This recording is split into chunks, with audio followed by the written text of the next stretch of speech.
Bismillahirrahmanirrahim. Assalamualaikum warahmatullahi wabarakatuh.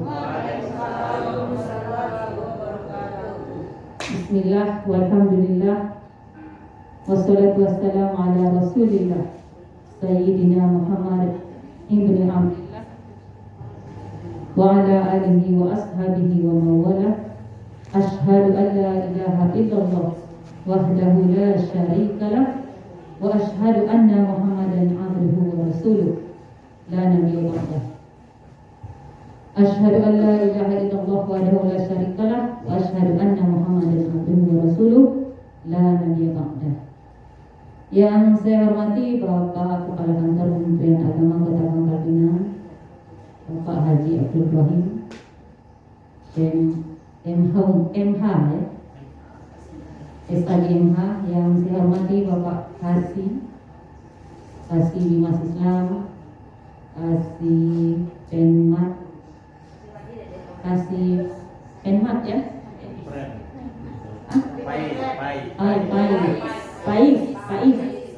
Kasih PK Pontrem dan Ibu Kasih Haji dan Umroh, serta yang saya cintai teman-teman penyuluh dan rekan-rekan ASN seluruhnya tanpa terkecuali. Puji syukur kita panjatkan kehadirat Allah Subhanahu wa taala atas segala limpahan nikmatnya kepada kita, nikmat iman, Islam, kesehatan, kesempatan sehingga kita bisa berkumpul di aula kantor Kementerian Agama Kota Pangkal Pinang ini. Sehat semua kan? Alhamdulillah. Ini hari ke berapa tadi? 16 ya. Mungkin ada yang masih 10 ya puasa. Ya, salawat dan salam semoga senantiasa tercurah kepada junjungan kita Nabi besar Muhammad Sallallahu Alaihi Wasallam beserta keluarga, para sahabat dan para pengikutnya hingga akhir zaman nanti. Bapak Ibu rahimakumullah, di dalam Al-Quran banyak disebutkan nama-nama hewan. Di antaranya adalah lebah. Nah, lebah ini memiliki keistimewaan.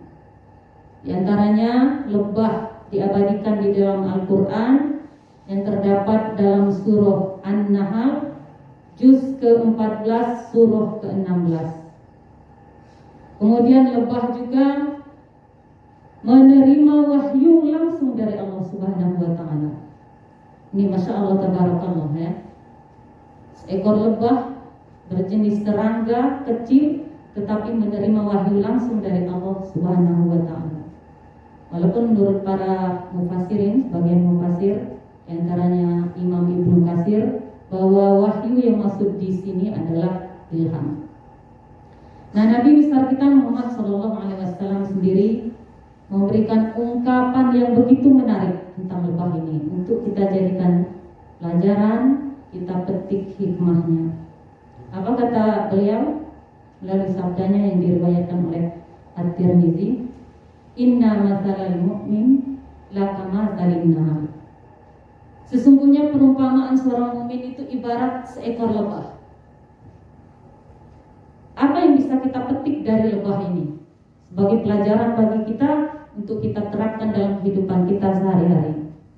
Yang pertama, lebah itu ketika hinggap, dia tidak akan merusak tempat dia hinggap tadi. Katakanlah ketika dia hinggap di daun, maka daun itu tidak akan rusak atau bolong ya, seperti ketika ulat itu hinggap. Kalau ulat kan pasti dimakannya itu daun tadi. Atau ketika ia hinggap di ranting, maka ranting itu tidak akan patah. Ulat. Begitu juga ketika dia hinggap di bunga, sebelum jadi buah itu kan berbunga dulu ya. Nah, lebah-lebah ini cenderung ke tempat-tempat itu untuk mengambil nektar, menghisap nektarnya yang kemudian akan dia produksi menjadi madu. Lebah menempatkan dirinya dengan tidak membuat suasana rusuh. Nah, seorang mukmin tentu bersikap demikian. Di mana bumi dipijak, di situ langit dijunjung. Ketika di kantor kita ya, tidak teman-teman itu lantas menjauhi kita ketika kita datang.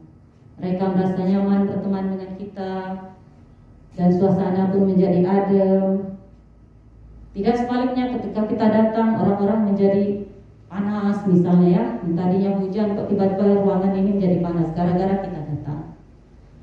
Atau ketika kita di masyarakat, tempat kita mengabdi yang sesungguhnya, masyarakat tidak lantas menjadi kacau, tetangga sebelah kiri dengan kanan jadi berantem karena kita adu domba. Seorang mukmin tentu memiliki sifat-sifat yang baik. Yang pertama. Yang kedua, lebah ini hanya memakan yang baik-baik saja. Seperti yang saya katakan tadi, dia hinggapnya di bunga, dan dia ambil yang dia makan itu, dia hisap itu adalah saripati dari buah atau bunga tadi. Jadi di dalam bunga itu ada manisan, cairan manisan yang disebut dengan nektar. Nah, dia tidak memakan yang lain selain itu. Sesuai yang diberikan Allah petunjuk kepada mereka. Makanlah, kata Allah, dari tiap-tiap macam buah-buahan itu. Mereka tidak lantas kemudian membantah memakan tekwan misalnya ya, atau memakan bakso ya. Nah, jadi mereka berada di jalur yang memang telah digariskan oleh Allah, tidak berani keluar dari jalur tersebut. Nah, seorang mukmin juga hanya mengkonsumsi yang halal saja, karena wahyu itu sampai juga kepada kita. Dalam surah Al-Baqarah dikatakan, ya ayuhan nas kulu mimma fil ardi halalan thayyibat. Wahai manusia, ini seluruh manusia, bukan hanya umat muslim, bukan hanya mukmin, tapi seluruh manusia disuruh. Kulu mimma fil ardi, makanlah apa yang terdapat di bumi, yang Allah hamparkan di bumi, tapi syaratnya makan hanya yang halal dan yang baik.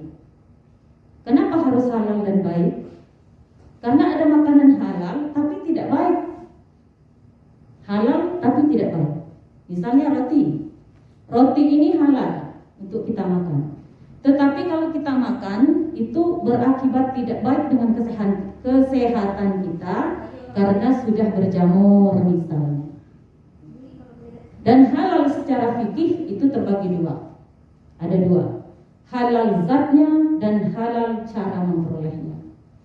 Roti halal, zatnya halal, bukan terbuat dari bab satu misalnya ya, atau yang diharamkan secara fikih misalnya. Jadi jelas zatnya halal dan cara kita memperoleh makanan tersebut juga halal. Roti halal kalau diambil dengan cara memaksa, tanpa permisi, tanpa ngomong, berarti kita mencuri. Maka yang halal bisa menjadi haram. Nah, seorang mukmin dia tidak akan berani melakukan itu. Mohon maaf ya. Kita banyak juga uang-uang subhat kita kan. Nah, yang seperti itu usahakan untuk dijauhkan. Ya, itulah gunanya kita berzakat, sedekah tadi untuk membersihkan harta dan diri kita. Itu yang kedua. Yang ketiga, lebah mengeluarkan yang baik. Yang baik saja yang dia keluarkan. Kalau tadi dia hanya memakan yang baik, dia keluarnya juga yang baik. Kita tahu lebah mengeluarkan madu ya. Kata Allah, dari perut lebah itu keluar berbagai jenis madu. Warnanya maksudnya. Keluar madu dengan berbagai macam warna. Dan kita lihat di pasaran memang macam-macam warna madu itu ya. Ada yang hitam, merah, ada yang pink nggak Pak Kasih? Ada merek gula kabung. Iya. Yang payang ini kalau asli ya ibu-ibu. Kalau ngetes madu itu asli atau enggaknya, silakan bapak-bapak bawa ke rumah. Kalau ibu-ibunya marah, berarti asli madu ya. Tapi kalau tidak marah berarti palsu itu Pak, boleh dikonsumsi. Itu. Sepalsu-palsu madu itu jadi obat. Ya. Jadi madu lebah dia mengeluarkan yang baik dan bermanfaat bagi makhluk lainnya. Lebah menghasilkan madu selain bermanfaat untuk lebah tadi, dia juga bermanfaat untuk makhluk lainnya yaitu manusia. Dan yang paling banyak menggunakan manfaatnya adalah manusia itu sendiri. Dan salah satu pengobatan dalam Islam adalah madu. Ya Bapak Ibu rahimakumullah, seorang mukmin tentu ya. Jadi ada hubungan sebab akibat. Karena dalam Islam tidak ada hukum karma, tapi ada hubungan sebab akibat. Kalau yang masuk itu baik, yang baik-baik, maka yang keluar juga akan baik. Tapi kalau yang masuk itu yang haram, maka keluarnya juga sifat-sifat buruk. Tidak percaya Bapak Ibu? Masuk harus baik. Masuk buruk, keluar baik kan? Orang-orang yang suka menenggak minuman keras misalnya, itu kan yang haram yang dia konsumsi. Keluarnya juga perilakunya yang tidak baik. Suka megang bini orang misalnya kan. Kaget kami. Sering berantem. Sebentar panas bawaannya. Pokoknya cari gara-gara terus, cari musuh terus. Itu kalau yang kita makan yang buruk-buruk yang diharamkan oleh Allah. Alhamdulillah. Tapi kalau yang kita konsumsi itu yang halal, yang baik-baik keluar juga yang baik-baik. Seorang mukmin kalau berbicara dia tidak menyinggung perasaan orang, tidak berbicara dengan kasar. Marah juga ada caranya kalau mukmin itu. Tidak lantas menunjuk-nunjuk seperti itu ya. Nah, jadi berbeda marahnya orang muslim, mukmin, muhsin, apalagi itu tingkatannya. Nah, secara lisan dia mengucapkan kata-kata yang baik, sering memuji, tentunya memuji Allah. Kawan-kawan juga itu harus sering dipuji ya. Tapi jangan ngolok, karena beda memuji dengan ngolok itu beda. Memuji dengan mengolok itu berbeda tentunya. Tangan Allah ciptakan untuk lebih banyak memberi ya, bukan banyak meminta. Maka tolonglah saudara-saudara kita yang membutuhkan. Yang ketiga, yang keempat, yang keempat, lebah punya harga diri. Lebah itu tidak akan pernah mengganggu kalau dia tidak diganggu, tidak akan mengusik kalau tidak diusik. Tapi jangan coba-coba mengusik lebah, pasti kita dikejarnya.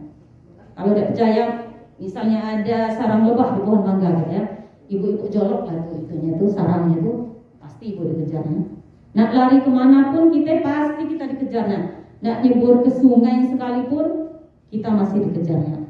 Kita nyelam, hilang kita dari permukaan air itu, dia masih putar-putar di situ. Begitu kita muncul permukaan, dia menyengat kita. Nah seperti itulah lebah. Dia tidak akan mengganggu makhluk lain kalau dia tidak diganggu.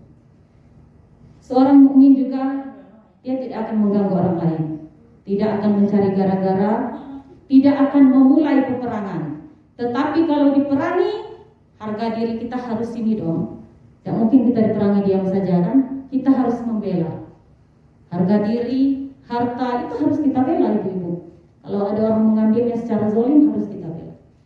Keluarga, apalagi kalau menyangkut agama, negara, bangsa, masyarakat, harus kita bela. Dan bila perlu kita melawan.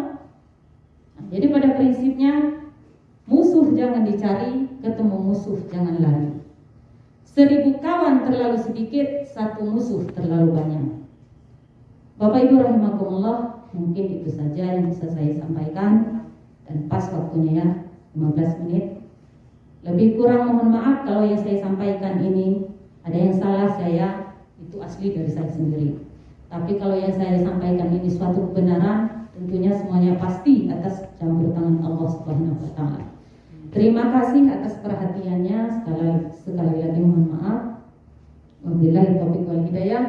Wassalamualaikum warahmatullahi wabarakatuh.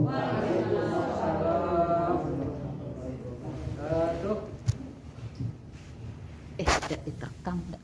Terima kasih.